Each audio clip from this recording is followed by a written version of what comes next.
A friend of his reached out to him saying he was building this new loyalty app and had this really sleek design and had all these cool features that he's been looking for 2 years. And the guy did his own research and the design looked almost identical to our platform. This isn't even a company. So if we get more of those things, it obviously means something's working, you know?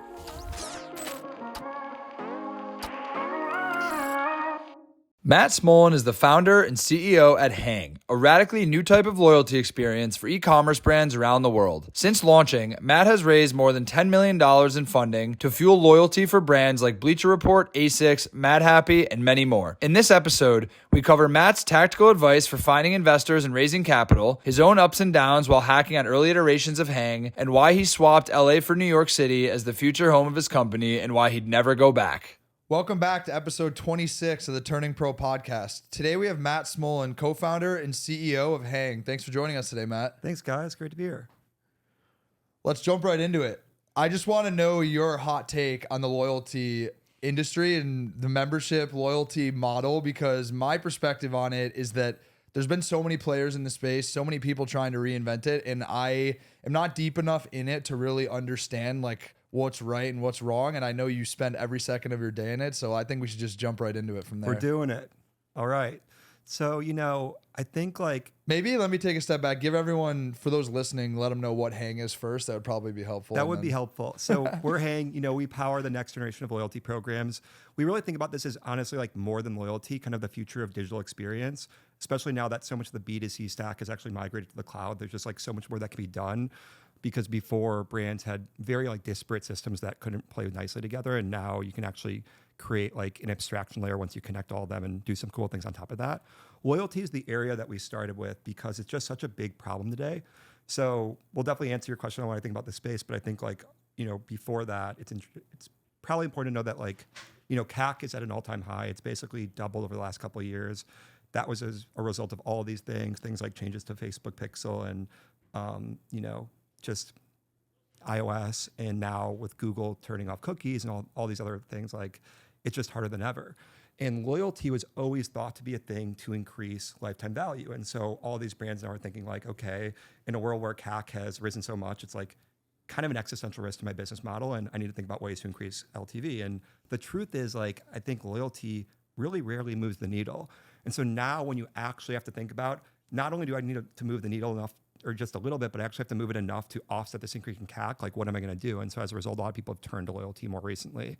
And our simple thought is like, loyalty programs aren't good enough. They really haven't innovated at all in decades. We can pull up a computer and look at 20 different loyalty programs across the internet or in person. And I promise you, from the small local coffee shop to a massive multi-billion-dollar program, they're all the same exact thing.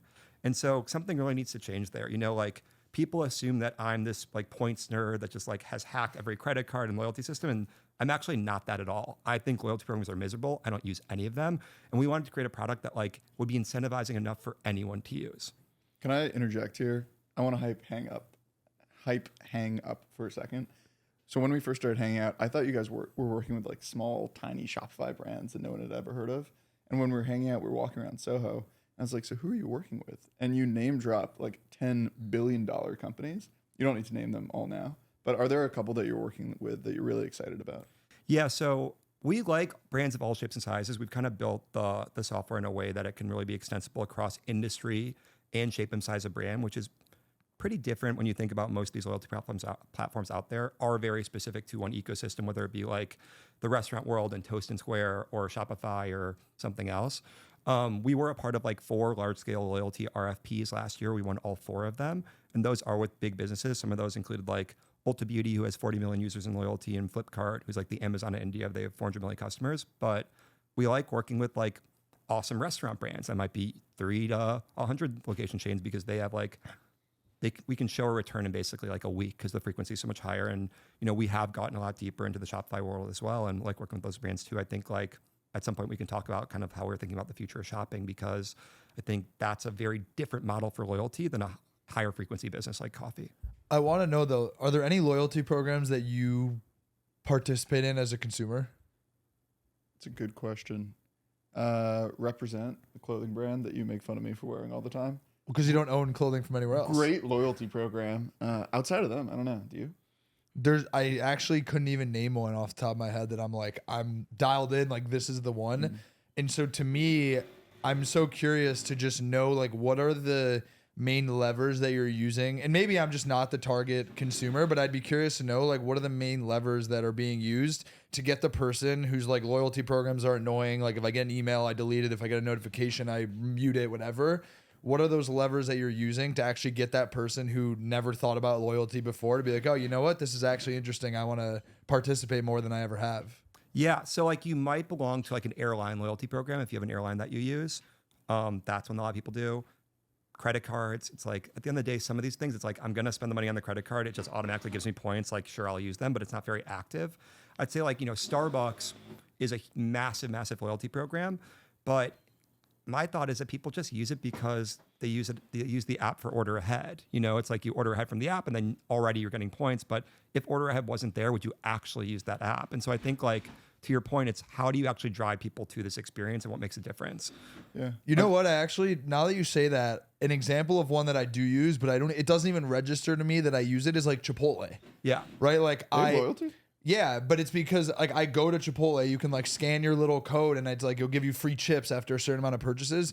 For me, I think when I think about loyalty, at least for me as a consumer, it's apps or programs where the friction is so low and it's things that I'm doing frequently already in my life. Like Starbucks is the best example. If you're someone who drinks coffee every single day and you're using the app, it's like, oh, well, loyalty is like in there where I'm also doing the purchase, so I might as well just do it. I feel like that's how I am with Chipotle, but any loyalty where I have to like go out of my way and think about it, I think that's where the drop off happens, at least for me as a consumer. 100%. If Starbucks wasn't on every corner, if everybody didn't know who they were, and if they didn't have order ahead in that app, I'm not sure how many people would actually be using the loyalty program. And so like, how do you create an experience that's memorable and exciting and worthwhile? I think like to answer your question, the first primer there would be like, what's wrong with loyalty programs today? And so we've really kind of aligned on these three core areas that just solving for one of them, I truly believe is worthwhile for a brand. And we have brands that, want an a la carte service where just to pay for that one thing. But when you put all three together, it kind of creates this magical experience. What are those three things? Yeah. So the first one is the fact that just loyalty programs aren't engaging. So, kind of like I said, every program I think is the same. They haven't innovated in decades. It's a very slow feedback loop that's very transactional, which is spend money, earn points, get reward. It takes many months typically to level up or to turn points into a reward. And for the average consumer, if you go to Chipotle once and you get points, you basically got nothing. Only once you redeem those points does it feel like you're getting something of value. And so this slow feedback loop really doesn't work, which is why upwards of 80% of users fall out of this quote unquote loyalty funnel. And so for us, for solving that problem, we take inspiration and we try to be very first principled in everything that we're building and building something totally new and unique and different and the program that we would want versus the program that's out there. Early on, honestly, that scared some brands that we were working with because they just want to do the same thing and now they're loving it. But I think we also take inspiration from other categories that have done this really well. When you think about retention and entertainment and excitement, look at a category like mobile gaming where users level up in seconds and minutes, not weeks and months, and you get dopamine hits through animations and rewards that instantly you can use in the game to make you better at the game. I do use Delta for Delta Sky Miles, but it's me and an airline. In a game, it's all the customers cooperating and competing, and there's a social community element. And I think the last piece that's kind of interesting is loyalty programs always run up on margin. They can only give out so many discounts. Games are really strong at creating reward sets that have a very high perceived value to the consumer, but not at the cost of the game. Unlocking a new level that you can play feels like a great experience for the user, but it didn't cost the brand anything or the game anything. Getting a status update or some communal thing or entertainment, it works really well. And honestly, the best real world example of that I've seen was McDonald's Monopoly, where that would be their best quarter every year. The customer gets, Park Place, and they feel like all they need to get is Boardwalk, just one piece away, and they'll be a millionaire. And they start to look at Zillow, at the house they're going to buy, and all these things, and they never get there, but it was a fun experience, and it cost McDonald's nothing. You know what's interesting is gamification is actually a huge component of Platter as well in terms of functionality that we build, and it's all consumer behavior and psychology. And I've found myself over the last couple of months on every single call that I'm on with the brand explaining that concept of making them feel like they're earning something. So we use bundle builders and incentive bars, and it's add $10 more and get free shipping. they're not always going to just subconsciously add that if you don't show them a reward that's sitting right in front of them. And we've seen actual upticks in AOV and conversion because of this gamification. So it's interesting to hear that you've taken this to like a whole nother level beyond just like a purchase on a store, and it's just like a consumer behavior within a brand. Totally. It's like we think about them as like these faster progression loops that are like really incentivizing, but we even have like actual mini games where it's like we've added like a Wordle clone to a lot of these stores, and that it works really well. You know, you get 3 guesses instead of 5, which means the brand can give out a higher value reward because not everybody wins. But when you lose, the consumer didn't lose because the brand didn't give you the present. It's because like you didn't get it. And then you can open like, you know, one of these mystery boxes or gifts that can have like one of 20 different rewards in them. But what's cool is like we actually gate it. So if you get three guesses in and it's like you're almost there, we gate 2 guesses where we give you an action to do. So it's like check in at the store, buy something online, refer a friend. And if you take that action, we'll unlock the 2 other rows. And it like works incredibly well. Wow. And the stat we saw yesterday was of all the Wordle games played, 50% of users who play it will come back to the app experience the next day every time. That's insane retention. So it's like they're not playing Wordle every day, but if they had the game every day, then maybe they would just keep coming back. Are you just going to build like a whole library of mini games, or you might already have that? We have like 3 now. Another one is like AI based, kind of like ChatGPT based, like 21 questions. Typically will be 10 questions where it's like something in the brand store. And it's kind of a cool thing for the brand to be able to have like an AI agent in their store in a game form, where if you guess what the word is, like you get the item. But yeah, we're trying to build out like a number of games, and many of them are just like these kind of one-off mini games, like what I'm saying. People would actually assume that Wordle is a multiplayer game, but actually it's single player. It's just like viral and communal, and so like those are cool. The thing that we're building out now and working, you know, with talking to some like creator stores about and some other brands is like having these actual true communal moments on a Shopify store, on a site where you're sitting on a site and maybe there's 10,000 people shopping at this exact moment. And you see this little kind of like splash on the screen and it almost takes over a piece. And it says like, do you want to opt into this game? And in real time, it's like, who can click the button for the most in 1 minute? Or who can do this thing? What was that game? Was it HQ Trivia? Do you remember that game? Was that the game where like everyone, it would be like at the same time of the day and there would be like 100... Wow, throwback to HQ Trivia. That should be the, if you got you, that should be the next like game in the library. Just take HQ Trivia and rebuild that, but in the form of like if you're on a store at a certain moment and it like pops up, that's wild. There's like that. We do like a tug of war where it's like half the people on one team, half the people on the other team. We talked about like the Price is Right game where you keep guessing prices. And the last one I thought is pretty cool is like we're building out like a scavenger hunt. So you get like a little blue light flashlight, and as you go through the whole website, you can like find rewards that you can earn. And it's like the first one to get there. Can you turn your mic a little bit toward? Yeah, because I just have a feeling the construction might. Oh yeah, no there worries. we go. So go quick ahead. story. Every morning I've been using Duolingo. Best gamified rewards program I've ever seen. Every single step in it, after I finish in the morning, it gives me like a little blue chest. And then I click it and it's, you've unlocked 6 gems. And it does a little animation. I have no idea what those gems do for me, but it feels fantastic. And then it adds me to a little leaderboard in the morning. Again, I have no idea what that means, but every single day, I'm on day 94 because every single day it gives me like little dopamine spikes with animations, with little things. It's keep me insanely retained. And at the same time, I've upsold into the premium option multiple times. It's incredible. It's incredible. I mean, video games are the best. Like Fortnite is the best example. You know, like they tell you they're not. It's not even. They're a merchandising company. Like you just go buy skins and like you think you're doing something by getting a new like graphic on your gun or whatever it might be, and it's all psychology. It's insane. Totally. Like yeah. So like we have all these actual games, and I like the idea of having like this a la carte arcade that any Shopify brand or brand can choose from. And it's just like, if you understand how much a session or a web visit is to you, you can actually back into how much you can give in rewards, and it's always ROI positive. But even a lot of the stuff that we're doing aren't even the actual games too. It's just like more of these progression-like loops, more similar to Duolingo. So in gaming, the number one driver of action is something called like a loot box mechanic, which Call of Duty and Fortnite and all these games use, which is like you beat the boss, you come back to the app, you get to the next level, whatever it is, and you get this box and you get to open it, and there's one of 100 different benefits in it. And as a cool animation, it's basically like a slot machine. And it works so well that like they had paid ones in video games, and people in like Asia and Europe or the government based sites like turn it off. And so we don't do paid ones because all these kids would be spending all their parents' money. But for a coffee shop that we work with or a Shopify brand, whatever it is, you go and take the action. You buy the coffee, you buy the merch, and you get a box. And the more you spend, the bigger it is. And then you can open it. When you open it, you get that awesome experience. And now it's like visceral and easy to understand, where for a fact every time you take the action, you're going to get a real reward. And so like that sort of stuff I think works really well as a reinforcer, because nobody's going to read instructions. You have to learn the game by playing it. Yeah. What if Hang fails? What's the reason?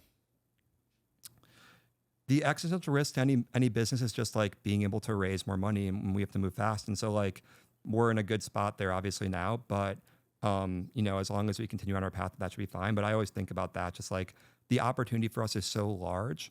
One thing like we've done, I think that maybe some people would say isn't the ideal approach for a startup is, there's a few startup mantras that like I don't always think are right for every circumstance. And one of them is like, obviously you want to go after this really specific niche and build for that perfect customer and just like have the product work exactly for that. And for us, we've built for a number of markets. And so like, I'm not saying that I think this is what could kill us, but something that someone could say is like, you spread yourself too thin, because we're building for professional sports teams, e-com, retail, restaurants, and everything in between. And as a result, like, I think we have the best product in the market across the board, which is amazing for being a young company. And I'm very confident in that. But, if we just built for restaurants, it would be a better product. And I think like not every business has an opportunity this early on to sign massive customers and be able to work across the stack. And so I think like it was worth us doing. But, in many cases, a lot of businesses will really go after that one market. I think like the one that like Parker Conrad for Rippling, he's talked about this as like a compound startup. Yeah. But I think that is a little bit different, because in his mind, it's like he's building all these different features for one market, whereas like we're kind of building a pretty extensible feature set for a number of markets. And then there are a few things that we're building for like one-off markets, like native Shopify embed, order ahead for restaurants, stuff like that. So I'm curious your opinion on this, because this is something that we go back and forth on with my company, with Platter, in terms of like the depth versus width conversation. I've found, at least within the Shopify ecosystem, there's a huge drop off in terms of utility after like the core functionality of a feature. So to your point, it's like you could build one feature or a couple features for one very specific market and just go as deep as possible. Or you can build features that are like good enough and comparable that allows you to build additional features or for additional markets, instead of just going super deep on the one feature that you already have. Like I'm assuming you feel as though having something that's good enough until a brand is like, this just doesn't work for what we need, then you can build more on top of it instead of just going way too deep out of the gate. Yeah, so it's an interesting topic. I think so many companies get like too much tunnel vision and will just go deeper and deeper and deeper and try to like build the best possible thing. Good enough might not be good enough. Like it needs to be like great. But in many cases for these brands in a new market, good enough is great.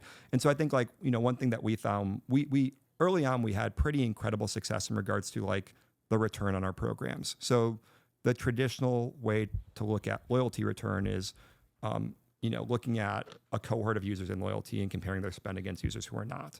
And McKinsey will tell you like the top programs out there increase spend by like 15 to 25% when you look at that kind of like cohort analysis. Our programs are far more incentivizing. Like the bar is so low that we actually like 3 to 4x that number.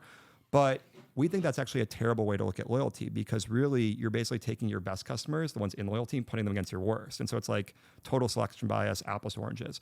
Instead, we will look at users in a program, we'll compare them against themselves before they join the program, like a more true apples to apples comparison. When we do that, we're actually able to increase spend by like 68%, which is pretty wild. And it's like net of rewards, it's like an 8x ROI. And so the reason I say that is not to like plug the company, but instead to show you that, to say like, No, you should plug the company. You're the CEO. We got to that place, and there was like a lot of thoughts on the team, like, we got there so quickly, it's like we should just keep building deeper and deeper and make it better. And let's go from 68%, we can get to 168%. Like, why not do that? And the truth is, our customers are paying us money and they're happy and they're not going to churn. And so, like, if we were to go from 68% to 100%, are they going to pay us more? The way our contracts are structured, they're probably not going to pay us more. Maybe in a year or two if we restructure them. And so, like, I think so many companies worry about like just making that one thing better and better. And for us, it was far more important for us to actually be able to expand our reach of the type of markets we can go after to enable us to grow our ARR ahead of our Series B. And so that's why, like, once we got to that point, we started focusing on another market and kind of like enabling more of Shopify and these other experiences that would allow us to have like a wider reach in regards to like our actual go-to-market. Yeah. I'm curious, was there a moment, I feel like we've both experienced this, or any startup founder experiences this, where you're pushing and you're pushing and you're pushing, like rolling like a big rock uphill, and then something happens. It could be a week, it could be a month, where all of a sudden, we were talking before this, yeah, people are just finding us and people are sticking with us and people are willing to pay. Was there a specific moment in time, maybe it was recently, that all of a sudden it didn't feel like you were pushing anymore, that everyone was just coming to you and willing to pay and retaining, and you're growing and growing and growing? So I kind of was talking to my co-founder about this like yesterday, because to me, and again, I think it's a fact that it's like we actually have the market is so terrible. The bar is so low that like we really do truly have the best product across industries. And so once like we talk to a brand, it's very evident, and especially if like they're knowledgeable about the market, they've seen other software in the space, like it's very, very clear. And so I was saying yesterday, it's like, it's so clear that we have the best product. It's like kind of annoying that everyone just doesn't know it like yesterday, and they should. And I think like, especially this week, as we talk to more and more brands, because like I was saying to you earlier, that we have seen a big uptick in inbound, because we still really don't do outbound. Like we just started doing like a true go-to-market like a couple of weeks ago. We sent our first like email sequence that like, I wouldn't say that we're totally there yet, but it's all relative, right? And so I think once we had a number of good customers under our belt and were able to like showcase that and post it on social, and those brands start talking about us, it definitely happened. Like we did buy the .com in the last 6 months, and I would love to tell you like the day we bought it and we put it up, that was it. But I can't tell you that. So I don't know. I think it's always going to be a journey, and like it will always get better. I do think for an industry like this, there is a tipping point where we become, once you see us in every coffee shop, or once you see us in a number of Shopify stores and it's like so clear that this is right, then it's like the tipping point happens. And I think like because our experience, the user experience and the product is a bit different than traditional loyalty, and has, I don't want to call it divisive, but we have like strong thoughts on how it should be for some larger organizations or companies, especially when I meet with the CMO and then it gets played telephone to get to the CEO. Sometimes people might be a little adverse to like this new thing and making a change, and it feels risky. And so I think there will be a point, but I don't think we're there yet. Got it. So there's a combination of inputs that got you to kind of that going from push to pull, but at the same time has to be underpinned by it's just a damn good product. Yeah, yesterday we had this like 30 location poke chain that's growing a lot. The guy reached out to me, the guy got a call with us. He said that his friend, he's not, whatever, it's fine. A friend of his. Don't dox him, man. A friend that of poke guy listens to every Turning Pro episode. Exactly. He lives on the corner of that's a Prince great Street. That's a great problem, I shouldn't say where he lives actually, but so like he said that a friend of his reached out to him saying he was building this new loyalty app and had this like really sleek design and had all these cool features that he's been like looking for 2 years. And the guy did his own research, and the design looked almost identical to our platform. And the dude just like copied Hang and doesn't even have a platform. Is like trying to build it out. And then he reached out to us directly. Like, I'll just work with you guys. This isn't even a company. So it's like, if we get more of those things, it obviously means something's working, Oh, that's the most validating thing ever. I think It's a compliment. I laugh when I was a young kid and I would like think I had this $1 billion idea, and I'd try to get someone to like sign an NDA when I'm like 15 years old to like tell them about my business. And then you realize it's all execution. Like someone's going to see what you're doing. They might try to build it, but you're the visionary with the idea, and they're always going to be 2 steps behind you. I felt the same way when I first started out, when I was like living in San Francisco before I like made my first jump into starting something. And yeah, like I think it's so foolish and was so naive. Like we are now talking to like the largest players in loyalty, and people have told me like, don't tell them too much, don't send them the deck. It's like, good luck, let them try to build it. It's better. The opportunity for like a partnership or something I think is more worthwhile than like any risk there. Can you walk me through the different living environments or physical environments and how they impact you from San Francisco to LA and now New York? Yeah, so I'm from Chicago originally. Was there for like a year after college and then moved out to SF. I mean, the living environment's one thing, I think those cities have changed, especially like SF, those cities have just changed a lot over the years. But also like my place in this world and what I was thinking and where I was at and like, did I have the business, what stage was it in was also different. Because when I was in SF, I moved out there to work for this like large fund and I was doing some investing into like venture capital and private equity funds and some direct stuff and learned about startups there, didn't even know about. I didn't know too much about technology and startups. I was more of like a finance person. And through that, realized that I've always had my own ideas and you can actually start them. And so left that job to start my first company. But living in SF, I think at that time, SF was the most expensive place in the US. And I quit my job with a half-built product and maybe 30 grand of like stock I cashed out and like money I'd saved. And not even like a full-time engineer. And so like I had to move out of my apartment and go live with this crazy lady in like Soma and had to move out of her apartment and then ended up moving in with like a 2-bedroom apartment with 4 guys total and 1 bathroom. And I was like in the attic. And so they were cool times. We had like an office on top of a strip club on Broadway in North Beach. But like, I would say, you know, I'm in a better place now. Not just because of New York, although I think New York's like the best possible place for me to be right now. And I would say that for any startup founder, but also just because like the situation is a little bit different because I have more security and things like that. Talk to me more about what you just said. New York specifically is a great place to build. Yeah, I think like, so I started the company SF. Eventually we did raise some money. I moved it down to LA. We were more in the entertainment world. That business was basically killed by COVID and there's a whole story there. But eventually, you know, basically started haying like 2 years ago or maybe a teeny bit longer. And after we raised our Series A, I moved here. So like a little bit over a year ago. And I don't know, I feel like LA is a cool spot. I feel like I did move there ahead of a lot of the startup movement, which like happened big time in COVID. I could see myself having a family there long term, but for life right now, I can't imagine there being a better place for being in you know, a startup or like early to mid stage world than New York for technology. Like feels like there's so much more hustle here. It's so easy to get around and meet other like-minded people. The talent pool I think is really great and people can be in office where in LA it's just like so far apart. And there just is a vibe that is hard to replicate, I feel like. What is life like away from building Hang? I'm curious.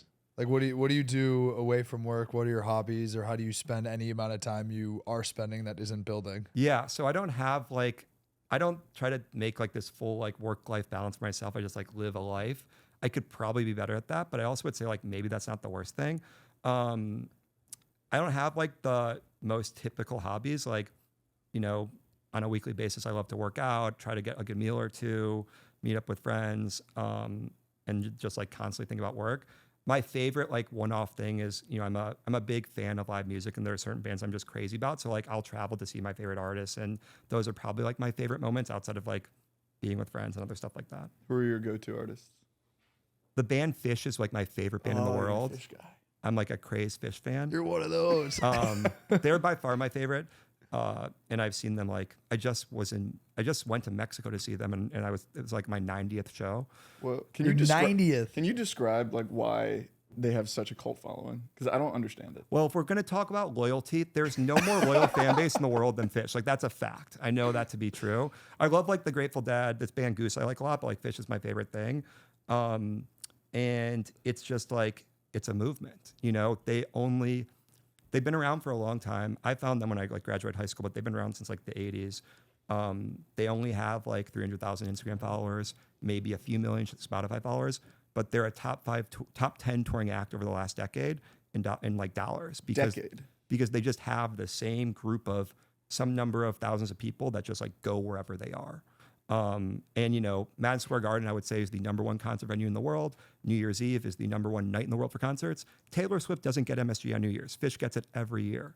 Whoa. I didn't know that. I had no idea. Are they rock and roll? It's like rock. It's like a jam band. So they're like the Grateful Dead basically like created jam music. You know, these people that go to like a Taylor, and I like Taylor Swift. I have no problem with her. You could say Taylor Swift. You could say like Ariana Grande and these people. Someone who goes to like 8 shows on a tour in a year, I think is like kind of crazy because the music is the same every single show down to the encore and the note and all that. Whereas like jam music, it's different every time. So every single Fish show I go to, every song they play is different. They'll never play the same song. I'm like, I'll go like for 3 nights in a row. They'll never play the same song. I went to 7 nights at MSG in like 2 weeks. They didn't play the same song once, but each song they play is always played differently. So I've seen them play a song for 2 minutes. I've seen them play the same song for 30 minutes. And it's like totally new and unique music where it's like truly art. So like you don't go there to hear the words that you love. You go there to hear like this brand new thing that's never been done before. And like if you go to a sporting event, it's the same players every time, but the outcome is always different. And I kind of think about it like that. Outside of fish, what brands are you personally most loyal to? I have like a number of brands that I love. Like I have the cliche ones like everybody else, like the Apples and Nikes. There are certain bands that I am really loyal to. And so I think like there's a few other bands as well that I really do love. And then when it comes to like, I don't totally know. Like I'm loyal to brands, but I guess I'm not in the form of like their actual loyalty programs just because I don't think they're that great. But there's clothing brands that I like a lot. I would say I love those brands more so because I like the product than the actual brand itself. So it's a hard question, I'd say. I don't know.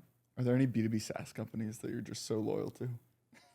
There are really cool B2B SaaS companies, and we want to create one that has that like sense of belonging, you know? Which is a cool thing. Again, like taking it back to the music stuff, like if I see someone on the street who has a Fish shirt on or a Dead shirt on or anything like that, like there's an instant connection for me. Sometimes like if you're a sports fan in a city where it's not your team, if you see Bills Mafia, exactly. baby. If you see a Bills fan here, like you have an instant connection with them. And I think like that's so cool. You know, I would love to create something where like consumers of a brand, because they were both in the Hang loyalty program, became friends, got married, had a baby because, you know, this brand just brought them together. Yeah. And it doesn't really happen as much with fashion. Like one thing that I think about is like, for me, there's such a cool piece around finding a band early and being early on them and watching them grow and bringing all your friends into them. And like, I take pride in that. And I think that's super cool. Whereas like when you look at fast fashion, it's the exact opposite. You get in early, you think it's the coolest thing. And once your friends and other people start wearing it, like you're done with them. And I just hate that. I don't know. Can you imagine you made a mini game that was like a Tinder swipe functionality? Just It's for like, Bills are you? fans. Well, no, for whatever the loyalty business is. It's like, are you single? Opt in. Like, what are your preferences? Like, 1 day limited, like swipe. Like, you could go find another, a Fish fan. I don't know. It seems crazy, but like, people are into weird things like that. Yeah, like I don't know. Like if I just love this one brand and I'm part of like the top 10% of people who love this jeans brand, and I can meet other people because of that, and then we can like help the brand actually think up new ideas. It just would be pretty cool. Yeah. I think the most at home I've ever felt in my life was when I went to the Arsenal Stadium in London. They're my team. I don't really follow like NFL or NBA. Same thing if you go to the Bills Stadium.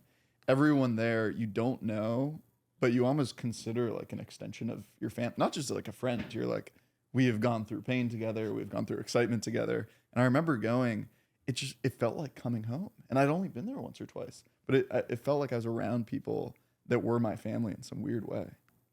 I'm curious. So, I mean, the name of the podcast is Turning Pro. I always need to point to the sign because it's so cool because we just got it. But I want to know in your life, when you look back, like what were those moments in your life where you feel like you turned pro and like took things to a new level and felt like you were just playing a different game? You guys tell me yours first. You want to start? No, you start. The best framework that I've seen for making decisions, I think Naval posted this on Twitter once. You guys have probably heard versions of it. The biggest decisions in your life are where you live, who you spend your time with, and what you do all day. And I remember at the end of the pandemic, I was with an ex-girlfriend of mine that I wasn't like depressed or upset with, but it wasn't as good as it could be. I was living upstate and I like didn't have any social interaction, and I was still in venture. It was before I had started Verbatim. And I'm not recommending people make all those big changes at once because it can definitely be like a little unsettling. But I remember seeing that tweet and writing down all three of those things. And I was like, okay, this is why I'm not as happy or as fulfilled as I could be. And I made big decisions across each of those. I left the relationship. I left my job. I decided to travel the world, came back to Brooklyn. And that was, I'd say, the start of kind of like a turning pro moment where I didn't know what I was kind of committing to. There's been points since then, but I still remember it was within a day where I remember writing that down. I was like, okay, I'm going to take action. And I think that was the start of it for me. I think if I can highlight only one moment in my life where I was like, this was probably that moment, it would definitely be giving up my corporate job 12 hours before my first day. Like it was really just that moment of betting on myself and not following this path that other people wanted me to live. It was like following the path that I wanted to live for myself. Probably the scariest thing I've ever done, but I think the most rewarding. And I'm also someone who's always fascinated by looking backwards at different moments or interactions, or like you did this one thing and that's the reason you ended up where you are. I think oftentimes people overlook how micro situations are actually the cause of like macro outcomes. So for me, I think that is like far and away probably the craziest thing I've ever done, but also the moment that's been the most rewarding for me. Yeah, it's crazy because like there's so many macro things that you can point back to how we got to this exact moment. But I feel like also at the same time, there's like really only so many things that mattered. That's like as long as you got those things right, even if they felt so small in the moment, they really kind of like drove like an outsized amount of like return or getting us here. It's tough because I've had basically like three different versions of this company to get here. And so like each one I could feel like there was that moment. But also the first thing I thought of is like the day I quit my job.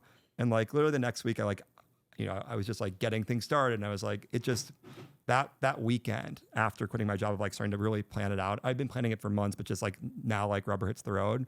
I feel like that definitely felt like it. When I started the first business, it was actually like a live event ticketing business. And that's when I quit my job for. And it was we started like hyper local to San Francisco and got to a place where we were selling like more tickets for concerts in the Bay Area than at general admission events than like anybody, and expanded to sports and other areas. But at that starting point, that's what it was. And finding out in like the wild and SF that people were like using the product and knowing that people bought tickets from us, like that felt really strong. That company ended up being killed by COVID. And so like existential risk kills the business. Never expect it. Honestly, best thing that ever happened to me. But for a while there, we were kind of trying to figure out what was next. And so had this other business that's like this virtual event business that wasn't my favorite thing, but we kind of had to do something. And we ended up working with like a lot of big artists putting on like their virtual like live streams during COVID. And we work with some pretty big artists like Billie Eilish and Dave Grohl and Diplo and people. I'm really into the music industry. So when we were early in that world, and so like when I'm getting calls from all the big record labels and agents and all that, like ends up being meaningless, but like, and we worked with artists, but like in the moment that was feeling like this was something that was needed and we were wanted. And that kind of fizzled out. And so we had like a last ditch effort to kind of figure something out, and it became Hang. And I'd say like after all that, just like the ups and downs of that journey, I know like raising money is never the outcome. It's not like the goal. It's not like the goal that you really care about.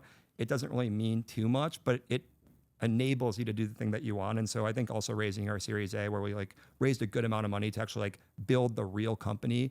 And we were a team of 5 when we did it. So and now we're like 30. So actually like build it out. That was a moment that made it feel very legit that like we're on our way. Can you share any lessons, mistakes to avoid for founders that are raising, not just like a couple million, but like really taking a big swing, a big round? Any lessons, mistakes that you've made? Yeah, I mean, I think like there's the cliche stuff, but like it's more about the partner than the firm. Honestly, like, is that actually true? I don't know. Because so much of it is all about reputation. And so it's like if you can get the best firm, I think like that does solve for a lot. But you want people that are definitely going to actually be there for you and help you. And everybody's going to help you once it's obvious and you don't need their help anymore. And so like making sure early on that you optimize for the things that are important. So like if it's BD, making sure that you have people that will actually bring in deals. If it's help for advising on technology or hiring, like it just depends, I think. You know, for us, like there's all these tricks of the trade of like how to run a process and all that stuff. And like there's tons of information there. But I think more generally, just like knowing when to do it, make sure like you have the right things in place, and don't let it run on. Like the moment you get a term sheet, everyone else cares way more. And so really like strategize around that to like optimize around the things that matter most. So it's like, what is the outcome? When do you want to get it by? How are you going to get there? And just make sure you're talking to the right people to stage in the right way so that you're not like dragging on the process. What about advice you'd give your younger self if you can go back and do it again?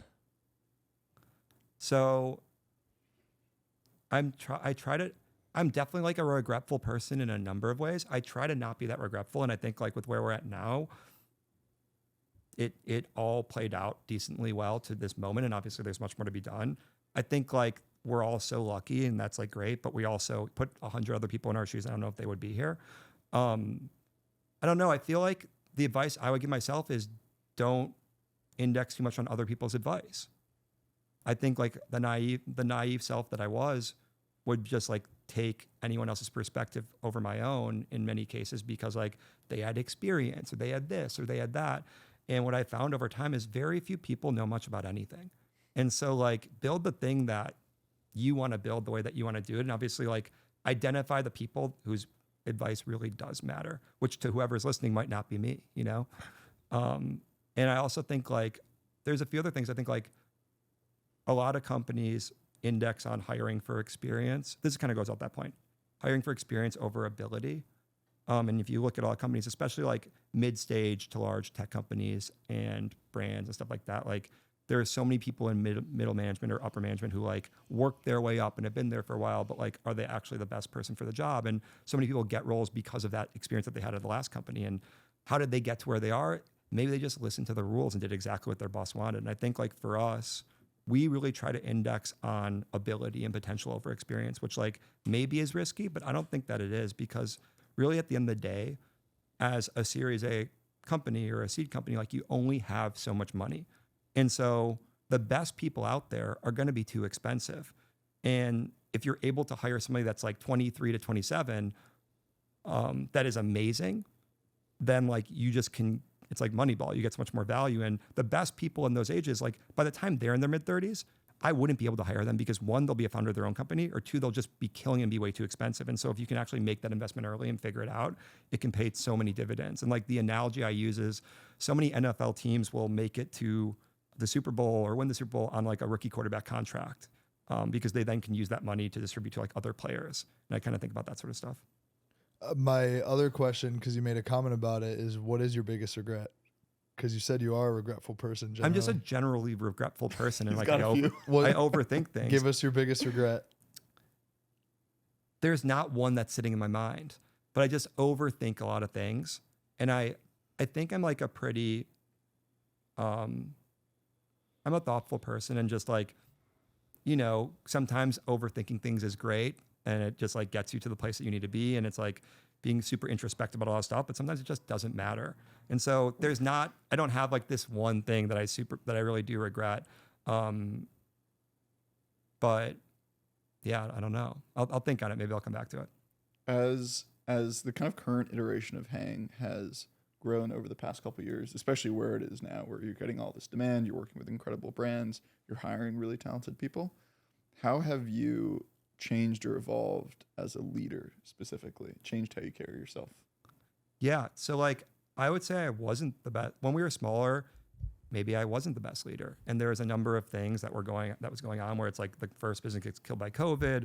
We don't have enough money to hire the best people. We're in a very competitive market as an early stage company. Like all these different things that just like created a lot of stress and probably like made me, you know, not optimize around the best things. I think at this point, having more support from great people that are amazing at what they do, in many cases better than I am, having, you know, the security of being able to pay them, having something that's working really well and is a truly unique idea in an old space that really needs it. Those things have made it much easier to care about management and put the proper time and effort in. I definitely, at this point, like am a lot more thoughtful about, you know, what actually matters for the company, as well as like making sure others are positioned right to succeed. And when you do that, you don't really have to over obsess on management. You just have to like set things up in the right way. And for us, like even at 30 people, we're not the biggest company in the world, but we're pretty flat as an org. Mm-hmm. And I think by keeping things pretty flat, but just having a lot of trust in the people that are around you, you can do a lot more. And so I think the biggest thing is just like hiring really great people. But at the same time, like I try to reflect on this stuff and think through it and make sure that each week's better than the last. What have you implemented like tactically, you'd say, as a leader, as your team has gone from 5 people to 30 people, where now like you just have a lot more responsibility and probably more people reporting into you? Like, are there changes that you've made tactically to empower people and streamline your communication, your planning, et cetera? Yeah, I think like we try to not have the most corporate structure and like keep it super flat, and sure have people report to me, but maybe not have them report to each other, and just like make everyone feel like they're the founder of the company, or to a certain degree, like they really have an important say in this business, and like they're here for something far beyond a paycheck or even equity. And in doing that, I feel like people are just like empowered to be their best. So, you know, for us, like we have goals and stuff like that.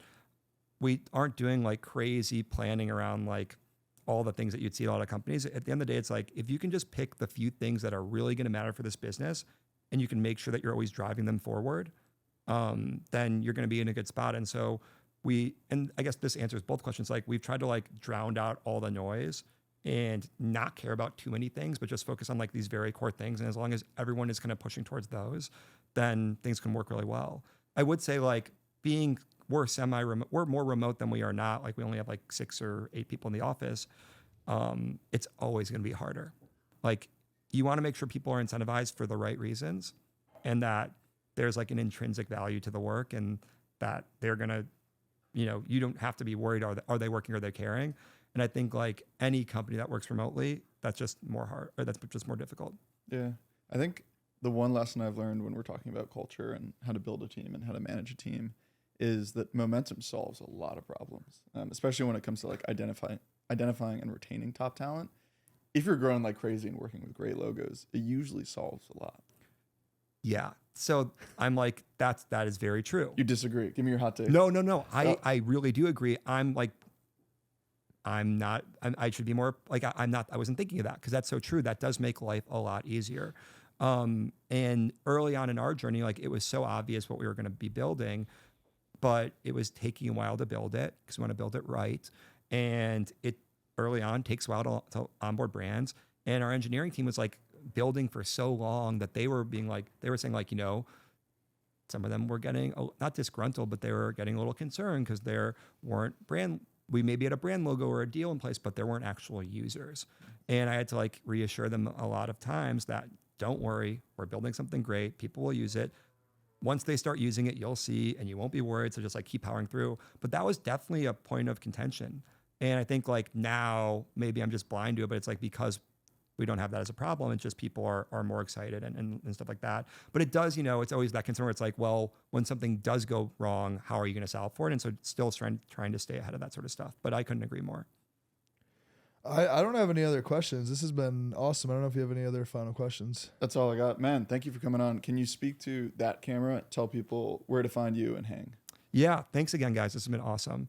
So yeah, you can find me on Twitter at estimated with basically estimated with 2 T's. Hang Loyalty. Follow, look at us on LinkedIn, and just hang.com as well. Hang.com. Great. Wow, great URL. Yeah, oh my so God. electric to be able to just be like hang.com. You can find us there. I love it. Thanks for coming on, man. Thanks, man.